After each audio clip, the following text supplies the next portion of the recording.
Bueno, bienvenidos. Hola, esta es mi charla. Las diapositivas, algunas están en inglés, algunas están en castellano. Sepan disculpar. Eh, Soy como bilingual. Me olvido las palabras en los dos idiomas. La charla es Toda mecánica transmite sentido. Y vamos a hablar un cachito sobre game design. Esa soy yo. Eh, Me llamo Mercedes, soy game designer principalmente y artista 2D. Hago unas cuantas cosas además porque enseño, trabajo en un medio periodístico. Vengo primero de la narrativa de cómics, trabajé como guionista de cómics un tiempo, después trabajé como animadora, trabajé haciendo visuales para bandas. Eh, Pasé como por muchas cosas, tengo un espectáculo, hago muchas cosas y colecciono muchos Pokémon. Eh, Nobleza obliga, el título de la charla se la robé a mi socio, que es David Marchand, que trabaja en la cooperativa conmigo. No sé si se ven las diapositivas ahí, tendría que ponerme acá. Trabajamos en la cooperativa Matajuegos, que es una cooperativa donde hacemos videojuegos con conciencia social. Tenemos juegos educativos, de protesta. Tuvimos un par de juegos sobre la ley por el aborto libre, gratuito y seguro en Argentina. Tuvimos juegos sobre salud mental, sobre ecología. Ahora mismo dos de mis colegas están en Londres dando una charla sobre el juego Atuel, que es un juego donde sos el río, Atuel. Así que esa es como nuestra cooperativa. Y mi compañero escribió este artículo y el título me gustó mucho.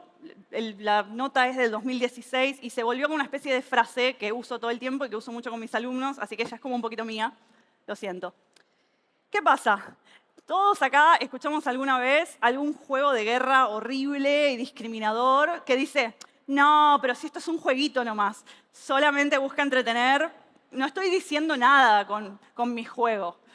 Es un argumento muy común que por suerte se está como peleando más, pero hace unos 10 años quizás era muy común.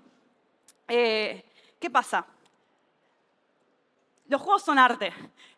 Y change my mind, digamos, ¿no? Todos los videojuegos son una obra expresiva. Por ende, son una obra de arte, porque el arte principalmente lo que tiene que hacer es expresar algo, lo que sea, no importa. Eh, entonces, como obras expresivas y como obras de arte, siempre están transmitiendo algo. Puede ser más abstracto, puede ser más directo, a veces es súper directo y tiene diálogos, pero muchas veces no. Y con todos los pedacitos vamos construyendo sentido. Porque los juegos tienen como muchas partes, entonces cada parte nos transmite de diferentes maneras. Un ejemplo obvio, Sonic, ¿no? Como somos un bichito azul, corremos muy rápido y matamos robots. Pero ¿qué pasa? Sonic es un juego profundamente ambientalista y no tiene diálogos, no tiene historia, no tiene nada. Es un plataformero súper clásico. Pero uno ve esto y vas viendo cómo, bueno, empiezo en un bosque, tengo una vida feliz, de repente viene Eggman, Mostachón, no sé cómo le llaman acá, Doctor Robotnik, y prende fuego el bosque. Y a medida que vamos pasando los niveles, cada nivel está cada vez más contaminado, cada vez más destruido por la obra del hombre y por la obra de este señor supercapitalista que quiere hacer un imperio en el mundo y destruir todo y poner toda la vida, la fauna dentro de robots. Entonces todo eso es un mensaje que está ahí, aunque no tengamos un diálogo, aunque no tengamos un texto, aunque nunca nos lo diga de manera directa. Las cosas que hacemos en un juego, o sea, lo que hace el jugador en un juego, siempre transmite algo. Ya les digo, aún aunque seas un cuadrado negro en un fondo blanco, ¿qué es lo que haces? ¿Cómo te moves? ¿Qué es lo que el juego te premia por hacer y te castiga por no hacer? Todo eso transmite algo. Entonces, la idea acá es como que pensemos y reflexionemos sobre algunas mecánicas para ir viendo cómo funciona eso. ¿Por qué? Porque los juegos, como dije, tienen como muchas partecitas. Esto es muy obvio, ¿no? Pero tenemos arte visual, tenemos texto, tenemos música, pero tenemos interactividad. Esa es como la partecita definitoria que separa a los videojuegos de cualquier otra forma de arte, que los separa del cine, que siempre se los compara, ¿no? Entonces aprovechemos esa cosa que tienen única los videojuegos, que es la interactividad, para transmitir. Ejemplos. Shy es un juego argentino de Ignacio Puccini, es muy hermoso y es ese tipito, ¿no? Es un rectángulo con pelo y ojos que es tímido. Entonces se quiere acercar a otro personaje y cuando te mueves con las flechas y cuando te le acercás demasiado, de repente la flecha que te estaba haciendo mover hacia adelante te hace mover hacia atrás. Y no sabes con qué avanzar, entonces apretás la flecha para arriba y con la flecha para arriba avanzás, pero ahora cambió de vuelta porque el personaje está nervioso, entonces todo el tiempo el set de controles cambia. Y después tenés que hablar con esa persona y tenés como que elegir las palabras, pero las palabras se cambian de lugar cuando las querés decir. Y todo el tiempo es esta cosa como que se te desordena el cerebro porque estás nervioso y solamente con eso uno lo juega y dice, sí, a veces se siente así, como que el cuerpo no reacciona como uno quisiera que reaccione. Gris, de Nómada Studio, de acá de Barcelona, están de hecho los creadores por ahí dando vueltas. Es muy difícil hablar de este juego sin spoilers. Jueguenlo, es muy bonito. Más allá de las plataformas y lo bonito que se ve, hay una cuestión con las mecánicas de power-ups que va dando el personaje. Hay como, mínimo spoiler, hay como una especie de camino del duelo. Entonces, cada mecánica, cada power-up es un paso en ese duelo. Entonces, hay un momento en donde el personaje se vuelve como fuerte y puede como resistir a los embates de las cosas que le vienen. Después hay un momento donde podés como fluir mejor. Después podés como expresarte y tratar de cambiar tu mundo. Hay como no quiero spoilear porque realmente es muy, muy bonito y todo esto lo dice sin palabras, pero cada power-up va diciéndote algo. Rise and Shine of Professor Meagles es muy chiquitito, dura como 10 segundos. Había dicho antes, lo que hace uno en un juego transmite algo, ¿no? Pero también por qué se me premia y por qué se me penaliza. Entonces, ¿qué pasa? Rise and Shine es un juego como de organización del tiempo. Vos estás en la cama, ¿no? Y tenés un contador de tiempo y tenés un tiempo limitado para juntar toda tu ropa que dejaste tirada y salir a la puerta para ir al trabajo y llegar temprano. Tenés que juntar toda la ropa y salir a tiempo para no llegar tarde al trabajo y que te reten. Pero ¿qué pasa?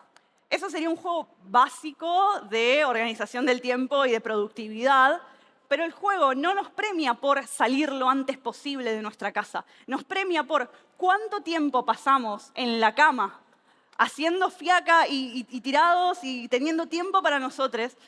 Eso es lo que nos da puntos. Entonces, cuanto más tiempo pasemos haciendo nada, ganamos puntos y después tenemos, bueno, el ratito de la mañana que nos queda para juntar la ropa.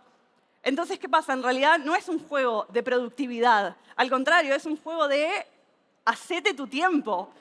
No ganás puntos llegando súper temprano al trabajo, ganás puntos quedándote un ratito en la cama acariciando a tu perro. ¿No? Vamos a seguir. Today I Die es otro juego argentino de Daniel Benmergui. Todos los juegos de Daniel son increíbles, pero este fue como el que lo llevó a la fama, digamos, en 2012. Es como muy poético. Tenemos el personaje, que es la chica que está como hundiéndose en depresión, y una frase arriba. Un mundo muerto lleno de sombras, hoy me muero. Podemos nadar y moviendo los obstáculos del camino, huyendo de los peces y eso, podemos encontrar adjetivos nuevos. Y es interesante que sean todos adjetivos las palabras que encontramos, porque con eso podemos agarrar el adjetivo que acabamos de encontrar explorando y ponerlo en la oración de arriba.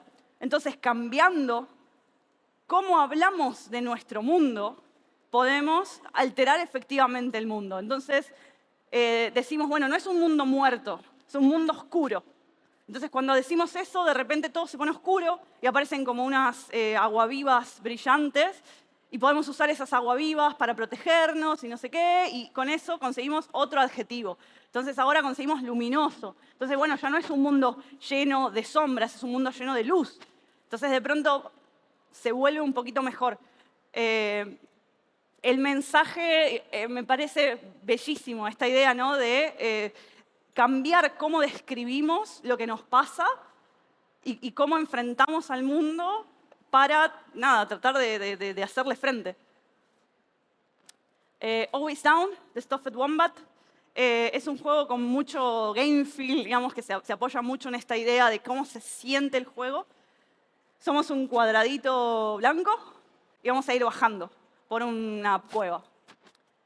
Es un juego de plataformas normal, a priori, vamos bajando, y de repente llegás a un acantilado y decís, ¿pero por qué estoy saltando así? Yo antes saltaba diferente. Este es un juego de 7 minutos a todo esto, ¿no? Entonces, hace 2 minutos no saltaba tan alto. ¿Por qué ahora puedo saltar?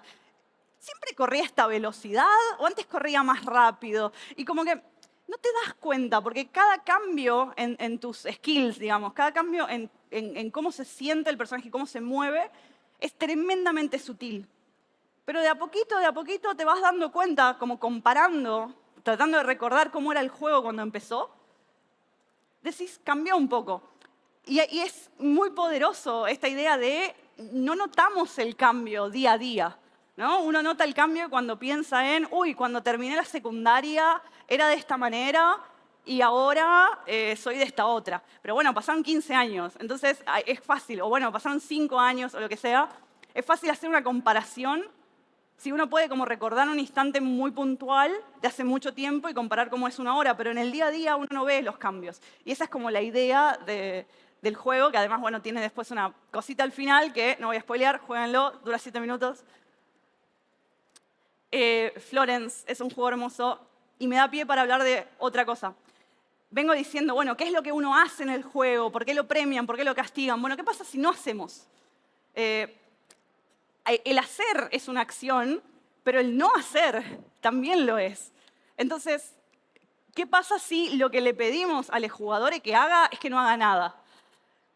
Florence es una historia de una pareja, es súper bonita, tiene mucha esta idea de el rompecabezas como mecánica que expresa cosas.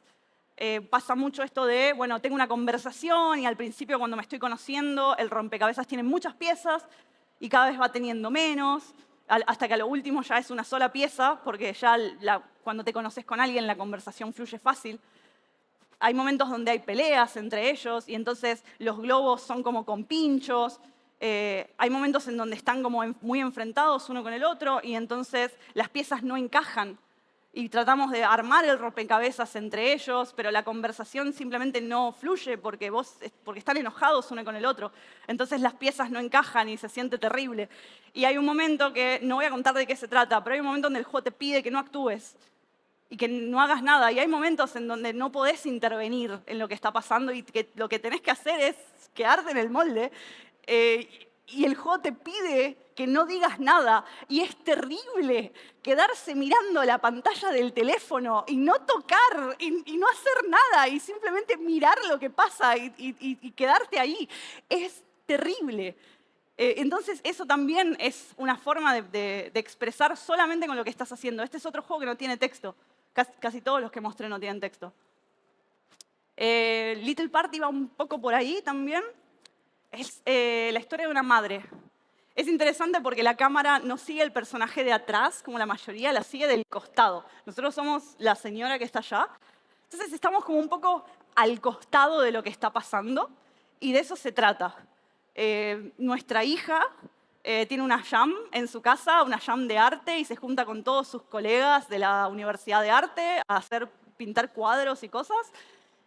Y vos sos la mamá. Y estás ahí y tratás de ayudar y quieren que les sirva una coca. Pero no podés intervenir mucho porque es la fiesta de tu hija. No sos vos la protagonista en esa situación. Solamente estás ahí como un apoyo, como un backup.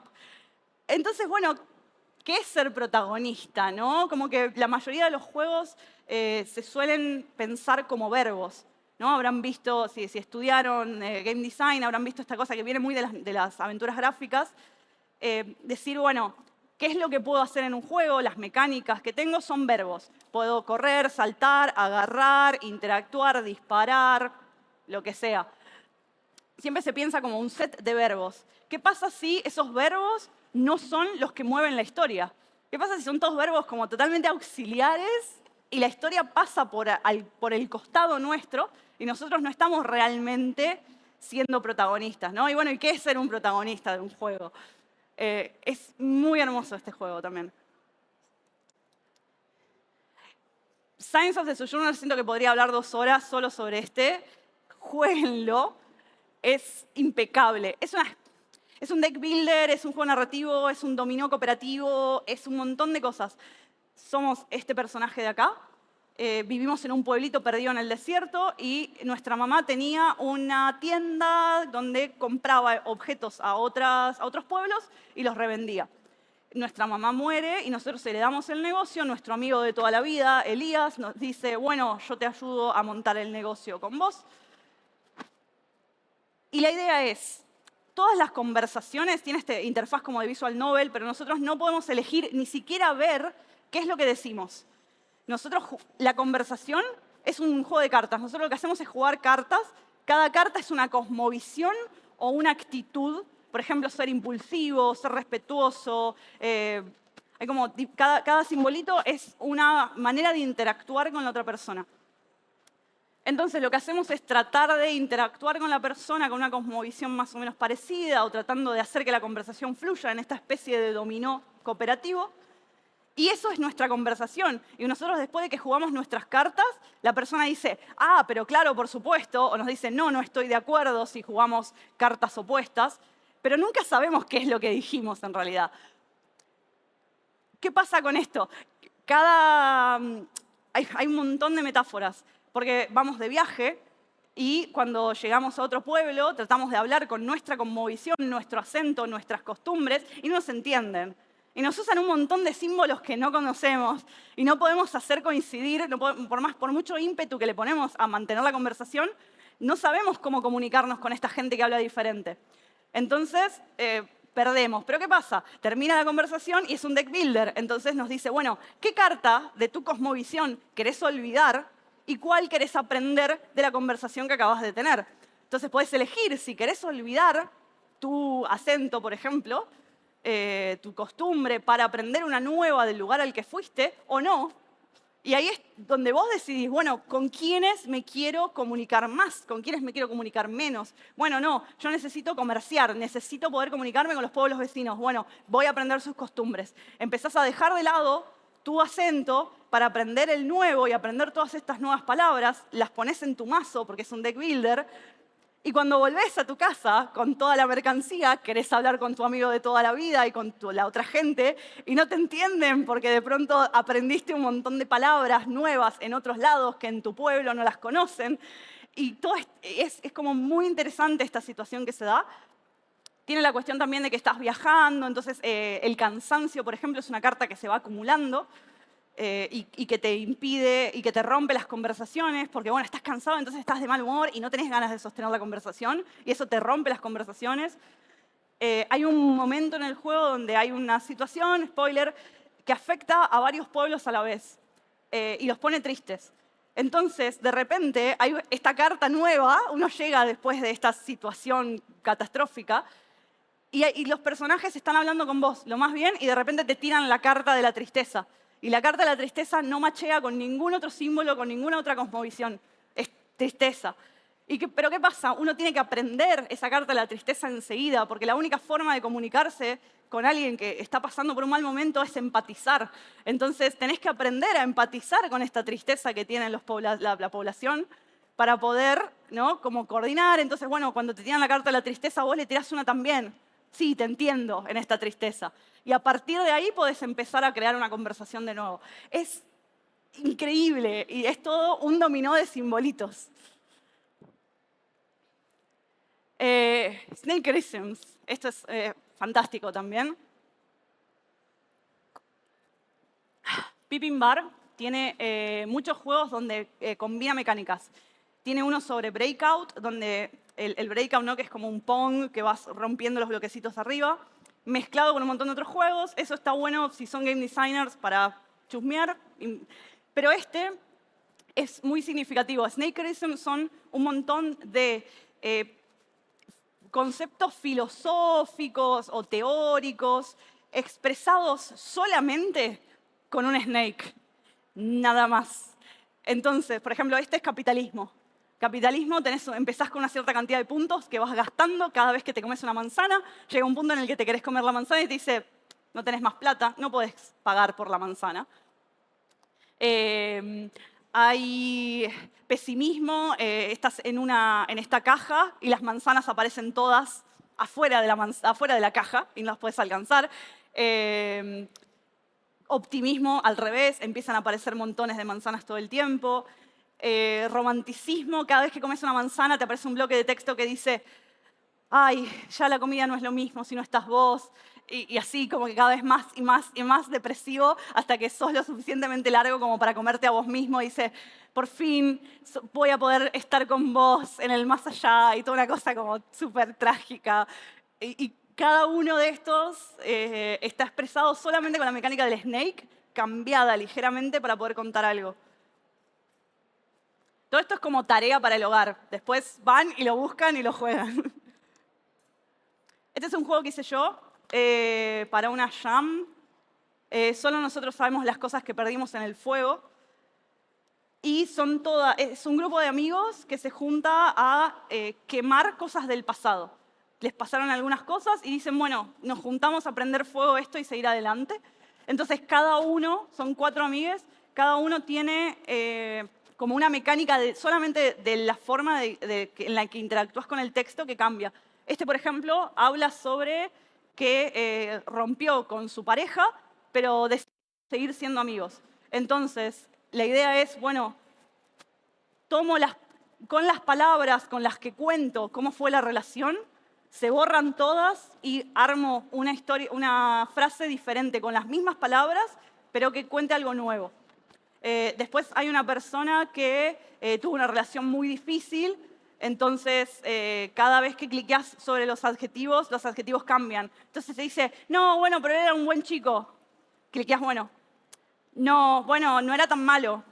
Cliqueas, bueno, cuando no estaba de mal humor me trataba bien. Cliqueas, bueno, la verdad es que y así como que cuanto más la pinchás, digamos, a la personaje, cuanto más la cliqueás, ¿no? y le insistís para que siga hablando, más empieza como a abrirse y a decir, no, bueno, la verdad es que la relación fue bastante abusiva, pero... Y como que todo el tiempo, la primera frase va a ser siempre súper amigable y siempre cuanto más le preguntas, más te cuenta. Y bueno, y así hay varias mecánicas solo de la forma en la que interactúas con el texto. ¿Cómo usar estos poderes para el bien? ¿No? Algunos ejemplos. Este es un juego de un desarrollador canadiense que se llama Droken. Yo participé haciendo niveles para el DLC. Y es un juego raro. Es un plataformero masocore, ¿no? Con estos súper difíciles tipo Celeste, tipo Meat Boy. Y la cuestión es que hay los cositos del corazón, son checkpoints. Pero los checkpoints, esto es un juego mingle player, significa que todos los jugadores están en un mismo servidor, pero no se ven unos a otros, pero juegan en un espacio compartido. Entonces yo llego a este save point y me dice, ¿querés hacerlo tuyo? Hay un juego de palabras ahí porque es mine. Do you want to mine it? Que es como minar, como las criptomonedas, pero a la vez es como apropiarse de como mine, ¿no? De mío. Entonces, lo que haces es apropiarte de los save points. Bueno, no, yo quiero ser el dueño de este save point. Entonces viene otro jugador y cuando llega a ese save point dice, ah, no, pero no podés salvar, porque este save point tiene dueño, es de Mergrasini. ¿Querés ser dueño vos también? Tenés que pelearle. Entonces, como que hay una batalla como simulada, que dura, no sé, 5 segundos. Y bueno, ahora podés ser dueño vos también de este save point. Y así cada jugador. Entonces, de repente, viene la no sé, persona número 30 y quiere salvar y dice, no, porque este save point ya tiene dueño, todas estas personas, tenés que pelear con todas estas personas, y entonces son 5 segundos multiplicados por 30 y de repente está 10 minutos el juego solamente haciendo como que pelea con los dueños. ¿Qué pasa? Básicamente, tu avaricia arruina el juego para todos los demás jugadores. Entonces, al principio vos no te das cuenta, como, bueno, sí, voy a ser dueño de este save point, voy a ser dueño de esta puerta, pero de repente te empezás a dar cuenta que otros jugadores están teniendo problemas y el juego se les está haciendo más difícil por tu culpa. Y la mayoría jugaba con el handle, ¿no? El arroba de Twitter. Entonces de repente empezamos a ver gente insultándose en Twitter. Entonces, arroba a fulano de tal, ¿cómo te vas a hacer dueño del save point de la arriba de la montaña? Por culpa tuya se contaminan los glaciares y cosas así.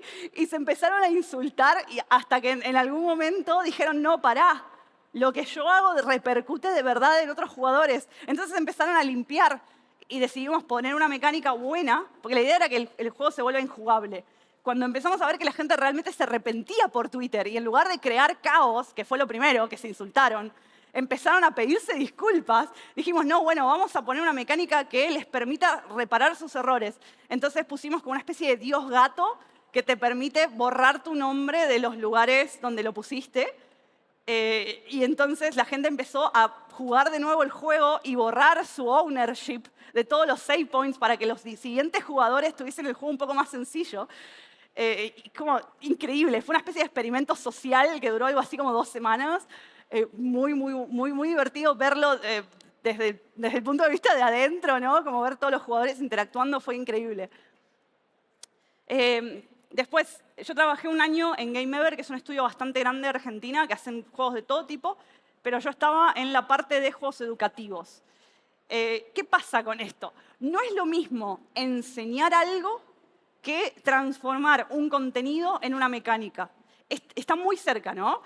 Pero no es exactamente lo mismo. Yo ahora estoy trabajando en una app de lectoescritura, no puedo mostrar nada porque NDA, pero el enfoque es otro. El enfoque es, los chicos tienen que aprender esto. Entonces, bueno, tienen que practicar, por ejemplo, practicar oraciones, palabras. Bueno, a la palabra le puede faltar una letra o no. Entonces, hay como toda una cosa de qué ejercitación yo necesito que las niñas hagan para poder enseñarles esto. Entonces, ¿cómo puedo hacer esa ejercitación de manera divertida? Que es un enfoque perfectamente válido y está buenísimo, pero no es el que tengo yo para este tipo de juegos. Porque eso sirve más para juegos más abstractos, como es esto, ¿no? Lectoescritura. Si ustedes enseñan matemática, va a ser un enfoque más parecido a eso. Bueno, ¿qué tipo de ejercitación necesito que los jugadores hagan para poder aprender? Esto era todo ciencias naturales. Entonces me daba pie para decir, bueno, esto es el ciclo del agua. El ciclo del agua ya es una mecánica de juego, digamos, solo hay que verla. Entonces, bueno, yo ya tengo un esquema, yo ya tengo un sistema.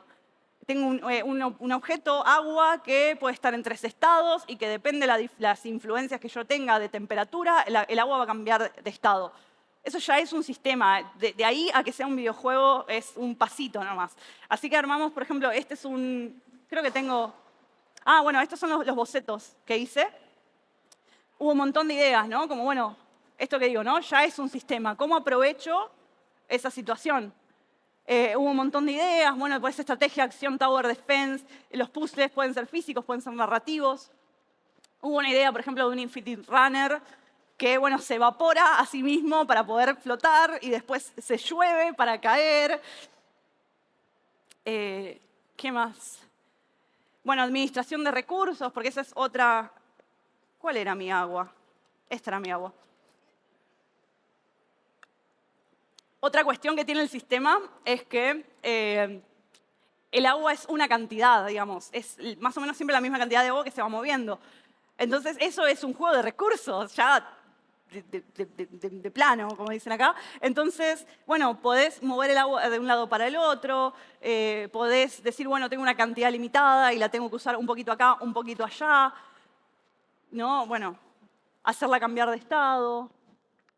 Un puzzle narrativo, ¿no? Ya no tanto de física, sino más narrativo, como, bueno, la casa quedó tapada por la nieve, entonces voy y la derrito con mi poder de fuego. Bueno, sí. El lago está seco, si derrito el río, el agua, la nieve de las montañas se convierte en agua que llena el lago. Hubo un Tower Defense también, con una cosa muy Pokémon, unos monstruos de agua, unos monstruos de fuego. Fíjense que llaman Fuegomon y Vapormon. Ahí está como una variante terraformando, y ahí ya va llegando a lo que fue. Este es el puzzle físico, ¿no? Como una cosa más, tipo, creo que se llamaba Wetrix. Era como una especie de Tetris, pero de agua, que salió en los 90. Bueno, este está como un poco robado de ahí. Como, bueno, tengo que llenar y mover el agua. Y llegamos a esto, por ejemplo. Este es un dungeon crawler. Tratás de avanzar y hay un glaciar. ¿Qué hago? Bueno, uso mi poder de fuego porque soy un maguito y con mi poder de fuego derrito el glaciar y hay un hueco enorme, entonces con esa agua lleno el hueco y después congelo el agua para poder pasar por el hielo. Ese fue el primer boceto, ¿no? Como una especie de puzzle donde tengo que ir derritiendo y evaporando el agua o congelándola en diferentes órdenes para poder avanzar. Más o menos se terminó viendo así. Después, por ejemplo, este es otro, no les voy a mostrar todos, pero Spark of Life era sobre el sistema, como los sistemas del cuerpo, ¿no? Desde la célula, que las células forman tejidos, los tejidos forman órganos, los órganos forman sistemas, los sistemas forman el cuerpo humano. Entonces, como que muy rápidamente la idea fue esa. Bueno, lo que tenemos que transmitir es eso, que es un sistema adentro del otro y que una cosa forma la otra y que luego forma la otra. Hubo un montón de ideas, más y menos cerca de la idea del Frankenstein. Y entonces fue como, bueno, cada sistema va a tener un pequeño minijuego que explique esta idea. ¿No? Como, bueno, los multicelulares. ¿Cuál es la idea de un tejido? Un tejido está formado de pequeñas cositas que son las células. Entonces, bueno, tengo como un puzzle, entonces cada pieza es la célula. Entonces, si yo junto todas las células y las pongo en el orden indicado, formo un tejido para hacer un órgano. El sistema nervioso, bueno, son conexiones eléctricas casi, entonces tengo que hacer las conexiones entre neuronas para que se transmita la información. Bueno, el sistema digestivo era más una cuestión de orden nomás, ese fue como medio nos lo sacamos de encima. El esqueleto, bueno, la idea de todas las piecitas del esqueleto. Hay cosas que son como inevitables que para enseñarlas hay que hacerlas practicar. Siempre está como esta lucha entre quiero que sea un juego y quiero que sea muy jueguito, pero a la vez tengo que enseñar algo, entonces el contenido tiene que estar. Pero bueno, tratamos de mantener esta idea de, bueno, solamente después de que puse todas las piecitas de la célula y armé el rompecabecitas, tengo el órgano, entonces ese órgano lo pongo dentro del sistema y ese sistema después lo conecto con el resto del cuerpo. Por ejemplo, este era uno de las células. Tectonic Dog no lo hicimos al final, era sobre las placas tectónicas. Y de nuevo, ¿cómo es un juego sobre placas tectónicas? Podíamos hacer como un mapa y todo iba a ser muy Carmen Sandiego y no iba a ser como, bueno, tenemos un juego y además le metemos el contenido. La idea fue, no, bueno, vamos a hacerlo más abstracto. ¿Qué hacen las placas tectónicas? ¿Qué mecánicas? Esa es la pregunta que se tienen que hacer, ¿no? Este es el tema que yo quiero abordar. ¿Qué mecánicas tiene? Porque hay como mecánicas innatas en todo. ¿Cuáles son las mecánicas de las placas tectónicas que se mueven de diferentes maneras? ¿Cómo? Las placas tectónicas se pueden mover así, una paralela con la otra, pueden chocar y hacer una montaña, pueden separarse y crear un océano en el medio. Entonces, esa era la idea. Bueno, tengo como un mapita mágico y si yo muevo mis placas tectónicas en el mapita mágico, se mueven en la vida real. Entonces tengo, quiero llegar a esa montaña, a esa isla de allá, pero no llego. Entonces muevo mi placa tectónica hasta acá y entonces se chocan, pero no las tengo que chocar de frente porque entonces se hace una montaña y no puedo pasar. Bueno, esa era como la idea del juego, que al final no lo hicimos, pero expresa bastante. Esta es mi cope. Estos son 2 juegos que hicimos sobre salud mental y que también nos dieron. Esto fue intenso. Trabajamos con una fundación que se llama Sportic, que a su vez depende del Comité Olímpico Internacional y que trabaja con chiques para la buena salud, el deporte, la salud mental, el trabajo en equipo, la no discriminación en el deporte, la vida sana dentro del deporte, etc. Nos dieron eso, que es un manual así, 400 páginas de contenido pedagógico, con un montón de actividades para el aula y conceptos que los chicos tenían que aprender. Entonces nosotros leímos el manual, no leímos todo, pero hojeamos el manual, éramos 4 personas, más o menos nos dividimos, 100 páginas cada uno, y llegamos a esto. De cada unidad teníamos algo así como 10 ideas diferentes. fuimos decidiendo como, bueno, esta es más de este tipo de contenido, esta otra es más de este tipo de contenido. Fuimos votando cuáles nos gustaban más. Tuvimos 1 millón de reuniones con la gente, porque siempre que hagan un juego educativo tienen que tener algún aval y algún apoyo de gente que se dedique a dar el tema. Nosotros en nuestro equipo los 4 somos docentes, pero, por ejemplo, no somos psicólogos. Entonces teníamos que tener el apoyo de esta gente que nos ayude y nos diga, bueno, sí, esto, explicarlo mejor de esta manera o de esta otra. Algunas ideas, por ejemplo, de situaciones de trato con otras personas y de salud mental que teníamos que expresar. Estar fuera de lugar en un grupo, cómo poder relacionarse con otros. Entonces, bueno, tengo que regular el volumen, tengo que regular el tono de la conversación, tengo que saber leer que si la gente alrededor mío está hablando despacito, yo no puedo gritar. Pero si están hablando muy fuerte y yo hablo despacito, no me va a escuchar nadie. Entonces, era como que vos mandabas el globito de diálogo y tenías que medir qué tanto entusiasmo ponerle. Aquel era como que tenías que reaccionar rápido a una situación, entonces tenías un tiempo límite muy tipo time event. A ver, era como una especie de creador de personaje, me pongo del otro lado. Era como un creador del personaje y la idea era que todo el juego fuese solamente para crear el personaje. Ibas atravesando situaciones, respondiendo cosas y al final te decía, bueno, según las cosas que respondiste, tenés un personaje con tantos puntos de carisma y tantos puntos de no sé qué, como medio un juego de rol. Este era más Pokémon, de nuevo, perdón. Como que las personas te iban contando situaciones y cada emoción se transformaba como en un animalito que aparecía y que tenías que lidiar con esta emoción en forma de espíritu. Acá tenías como un bichito en el cerebro que tenía que ocuparse de mantener las tareas. Aquel era un juego sobre empatía, donde viene una persona y te cuenta algo y para poder como realmente conversar con esa persona tenías que empatizar de alguna manera, entonces podías como cambiar cosas de tu sombrero y decir, bueno, el personajito tiene cuernitos, entonces si yo me pongo cuernitos en mi sombrero es como una manera de parecerme un poco a la otra persona y poder como charlar. Este otro eran como cartas de emociones, como bueno, tengo una mano, una cantidad limitada de emociones que tengo hoy en el día y las tengo que ir usando, muy inspirado en Signs of the Sojourner. No decido qué decir, decido con qué emoción enfrentarme a la situación que tengo delante. Creo que tengo imágenes. Hicimos 3 prototipos de todas esas 40 y pico de ideas, no sé cuántas ideas eran muchas. Fuimos reduciendo, al final hicimos 3, al final hicimos 2. Este es el monstruito del cerebro, que es un plataformero, pero, tengo un examen, entonces mi ser humano está nervioso, entonces todo se prende fuego. Entonces tengo que ir hasta los pulmones y hay unos tipitos ahí, como manejando los pulmones, que están todos saltando a destiempo, moviendo como una especie de fuelle que mueve los pulmones. Entonces tenés que organizar a los tipitos para que salten todos a la par. Y cuando saltan todos a la par, como que el personaje respira hondo y se tranquiliza. Y cuando respira mejor, empieza a correr el viento, se apaga el fuego. Toda una cosa muy metafórica. Y este es el de las cartas.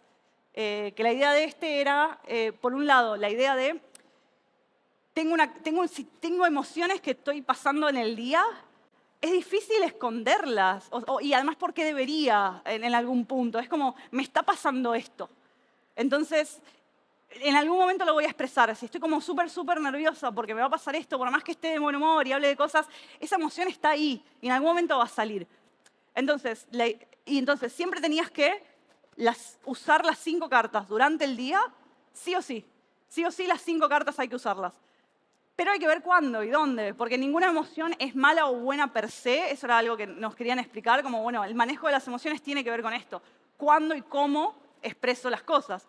Entonces, por ejemplo, si un amigo nos cuenta que está triste y nosotros nos enojamos, está mal, porque no, ¿cómo vas a retar a tu amigo porque se siente mal? Tenés como que, bueno, tratar de animarlo o o ponerte triste vos también o lo que sea, pero lo puedes enfrentar de una manera agresiva. Pero después hay un momento en donde vas con tu amiga a jugar un partido de fútbol con unos chicos del barrio y los chicos varones te dicen, no, ella no puede jugar porque es mujer. Entonces ahí enojarte es bueno porque te estás enojando frente a una injusticia. Y estás como participando activamente y los otros personajes se acuerdan de lo que vos hiciste.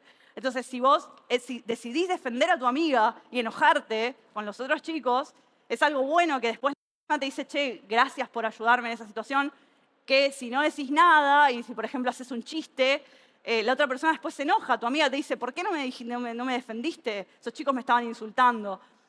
Y hay un montón de situaciones así como de, bueno, tratamos de cubrir cuestiones de discriminación, de sobreexigencia deportiva, de expresión de género, de distintos tipos de masculinidades y de cómo expresarlo.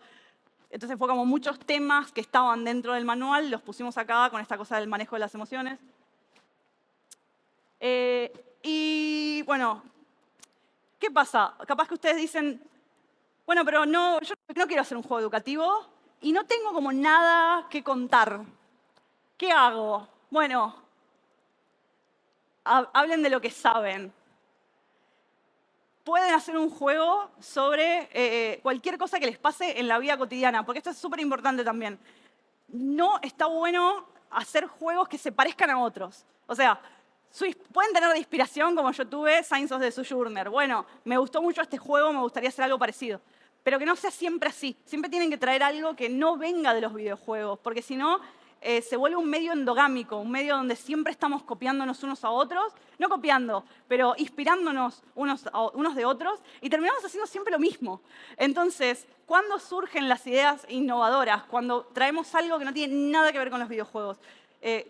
Yo soy docente y siempre que empiezo las clases les pregunto a mis alumnos su juego favorito como para sondear.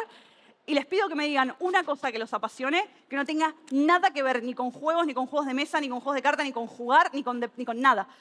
Nada que sea jugar. Entonces me dicen que les gusta nadar, que les gusta cocinar, que les gusta cuidar a sus perros, lo que sea, cualquier cosa que los apasione que no sea un juego, estrictamente. Porque de ahí es de donde uno puede traer cosas interesantes. Porque cualquier cosa en la vida se puede transformar en una mecánica. Entonces, eso es como el ejercicio de game designer de cuando estén en una situación que esté buena o mala o lo que sea, que les resulte interesante, traten de pensar, bueno, ¿cuál es la mecánica de esto, no? Uy, quiero ir a jugar al stand de tal, pero está lleno de gente, entonces tengo que meterme en el medio para tratar de alcanzar un sticker. Eso es una mecánica, ¿no? Tener que hacer cola para comprar la comida y de pronto llegás y tenés que decidir rápido porque no decidiste de antes, pero tenés que hacerlo rápido porque tenés una cola atrás. Esa es una mecánica. Todo es una mecánica. Este es un juego de increpar, y increpar tiene como 3 millones de juegos.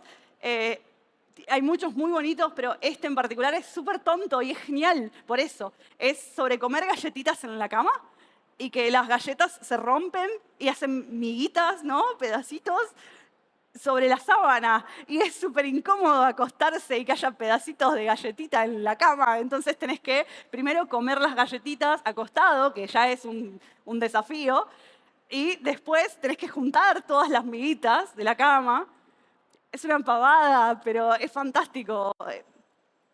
Este es un juego que hice yo para Game Week, que es un programa donde haces, en mi caso eran 2 meses, así que eran 8 semanas, 8 juegos, un juego por semana.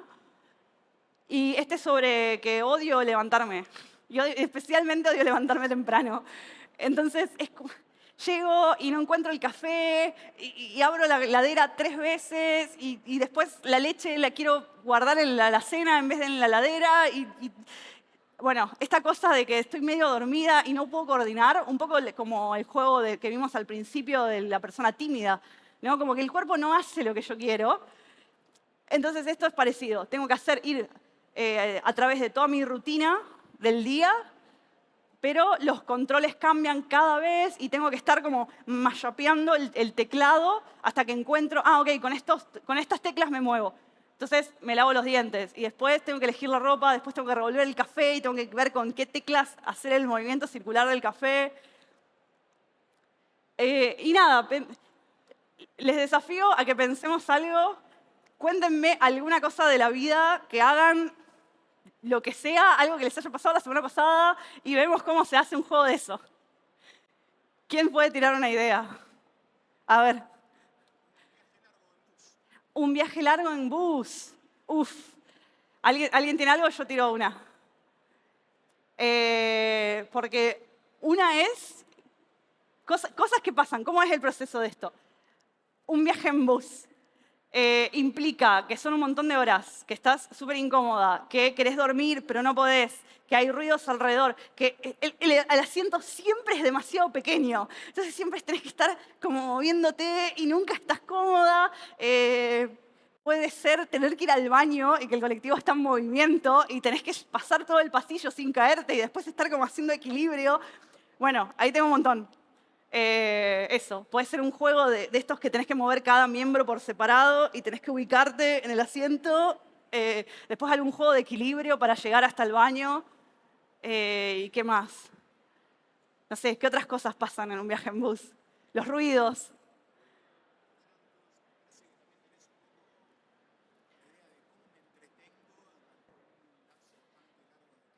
¿Cómo me entretengo durante un lapso muy largo de tiempo? Dice. Claro, sí, eso puede ser algo, por ejemplo. Tener pequeños minijuegos, pero que los minijuegos se vuelvan tremendamente aburridos al cabo de nada. Porque eso es lo que pasa. Es como, sí, no importa, tengo mi teléfono con jueguitos, las 8 horas se van a pasar enseguida, pero a la media hora de jugar ya no querés jugar más y estás súper aburrida de vuelta. Sí, eso está bueno. ¿Alguien tiene alguna idea de...?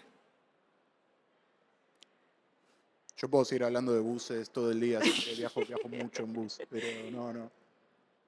¿Alguna otra situación? Si no, les dejo así de tarea para el hogar que se piensen algo. Yo tuve 4 días en aeropuertos viniendo para acá, fue intenso.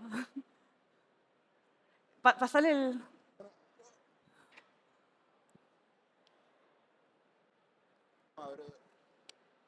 Tener que aguantar la atención en clase 2 horas seguidas, así. Sí, esas clases largas. Para vos, por ejemplo, ¿qué partes tiene eso? O sea, ¿se te ocurre alguna mecánica o lo charlamos? Podría ser como un Quick Time Event, que tengas que mantener una barra o algo entre 2 puntos y se tiende a ir hacia un lado u otro. Ah, claro, me gusta. Sí, yo haría algo como que se te están cayendo los párpados todo el tiempo y tenés como que cada tanto tipo hacer así para mantenerte despierto o encontrar alguna cosita. Quizás tenés que poner tu foco en alguna cosa tipo hidden object para decir, uy, me estoy durmiendo, uy, pero hay un pajarito en la ventana. Y tratar de... Aunque creo que ahí se te iría la atención de la clase, por ejemplo. Me imagino un rhythm game que vienen las palabras de la profesora y tenés como que ir atrapándolas. Y si las dejás de atrapar, perdés el hilo de la conversación y ya es dificilísimo volver a encontrar el hilo. Pasá el micrófono para allá.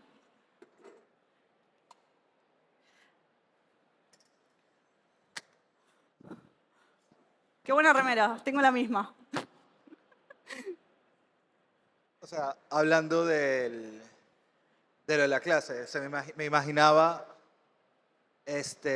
la profesora, o sea, que literalmente estás en la clase y al final de la clase van a hacerte preguntas, pero tienes que mantener el mouse que se está moviendo siempre en la cara de la profesora, porque si no, lo que habla empieza a volverse bla, bla, bla. Entonces como que, hola, no, está la clase de hoy día, bla, bla, bla, bla. Tienes que mover el mouse para mantenerte. Me gusta, sí, como que tenés una cámara y todo fuera de foco alrededor y eso se está moviendo todo el tiempo y tenés como que a cada rato llevarlo a la cara de la profesora porque si no se va al pajarito de la ventana y todo se vuelve bla, bla, bla. Me gusta. ¿Alguno más? O cerramos porque estamos como re en hora. Todo el mundo miró el móvil de repente. Bueno, ¿qué más tengo?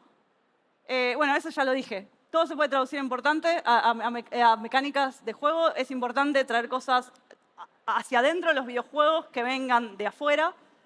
Y nada, usen esos poderes para contar su propia historia. Gracias.